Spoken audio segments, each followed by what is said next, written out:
Hello everyone, just a little update today to see what's going on. As you can see, our tunnel is looking good. The peas are starting to grow up quite a lot now. So let's see what the rest of the plot's like.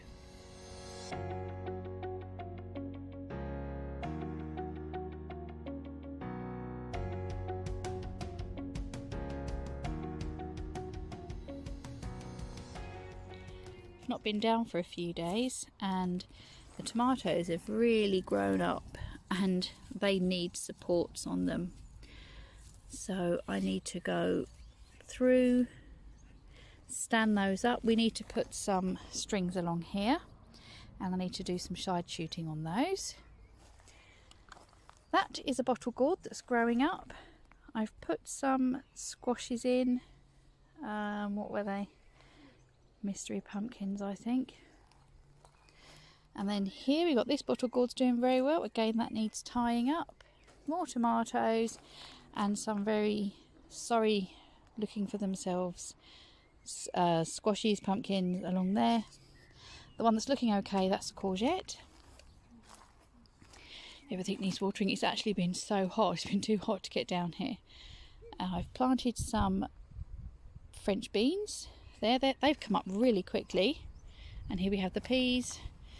Some are sticking out, so I just need to tie those in. French beans on this side, doing well.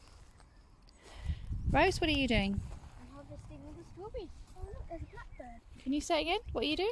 I'm harvesting the strawberries. Oh look, there's a blackbird. We have to put, that's a good crop, isn't it? And They it's look just from lovely. this one bed. Just from that one bed so far. These, I can't get these tubes in. So we need to bring the brackets down to get those in properly. But at the moment it's just on there to stop the blackbirds from eating the strawberries. And we see lots of red in there. Lovely. And these ones over here, they're a little later variety.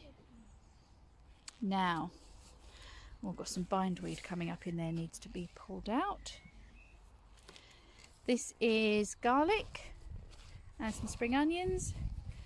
The garlic is going yellow, it's got some rust as well.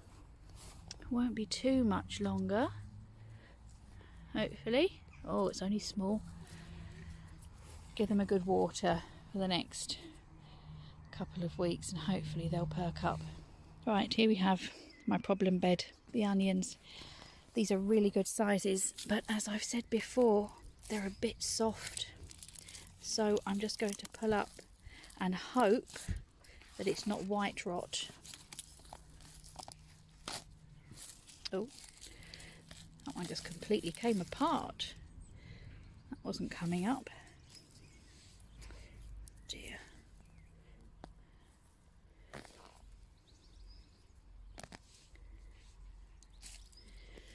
Right, let's look at another one.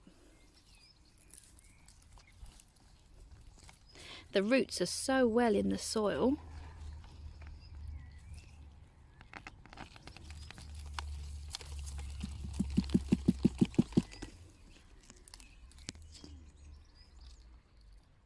Well, no sign of white rot on that one. It's not the biggest onion.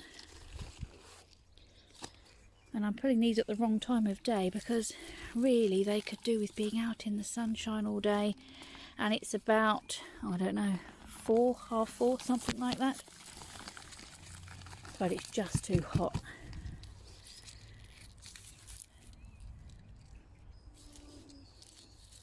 Something on that one. Could it be white rot? We did suffer with it last year, as you'll know if you've seen that video, and we didn't get a very good harvest at all, and I had high hopes. I started a new bed with this, made sure this one didn't have white rot in it, new compost. Well, it was new, I don't know, a year or so ago, so there's nothing in it that had gotten white rot before, but we shall just see. I shall pull some more up and see what they're like. Right, I've pulled these up we've got 52 onions that are okay. Some of them are decent sized, some of them are a bit small, but because most of them are soft, what I'm going to do is, instead of drying them out, so I don't think these will store with them being soft, I'm just going to chop them up and freeze them, and then we can just use them that way. Put them all in a bag. And then over here, so we had 52 that were okay, and we've got 2, 4, 6, 8, 10, 12, 13 that have got white rot. And I tell you what, sometimes it's hard to tell if there's white rot or not. Sorry, I'm just being eaten by a mosquito. Sometimes it's obvious, sometimes it's not so much.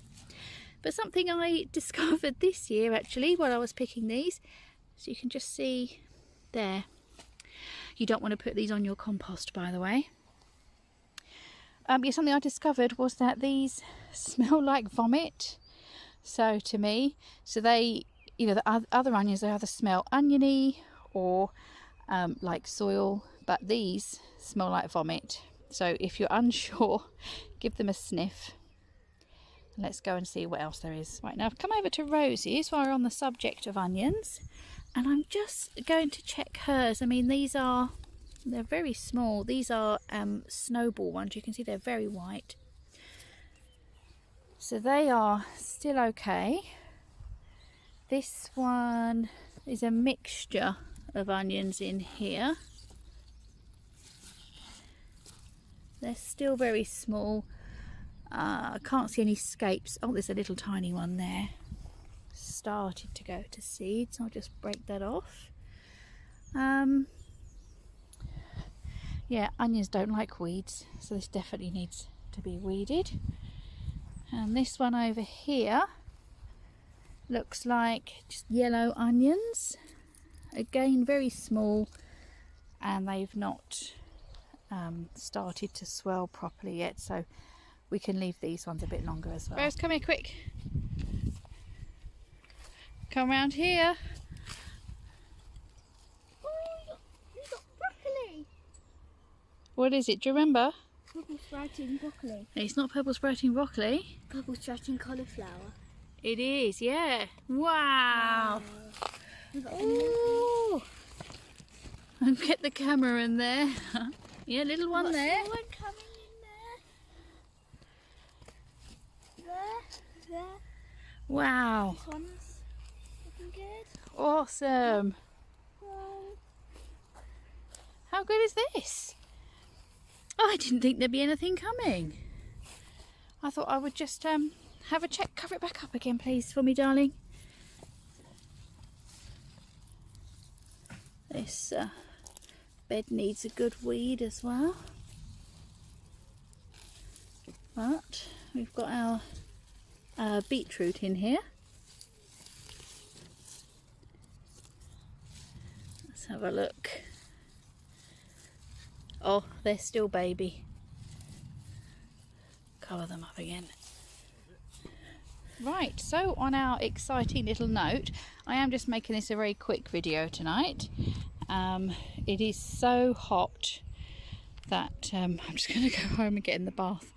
I'm just going to show you our rhubarb, which is just dying down. You can see the weeds coming up through. It's good when it dies down because it means I can get in and give it all a really good weed. I have recently made some rhubarb champagne, so look out for the link when that comes up. I've bottled it today, and I'm just going to leave it a few weeks before we open it, and I'm going to wait until we opened it until I finish off the video and publish it. So I shall leave you with our rhubarb. Thank you very much for watching as usual, and we'll see you next time. Take care, everybody. Bye bye.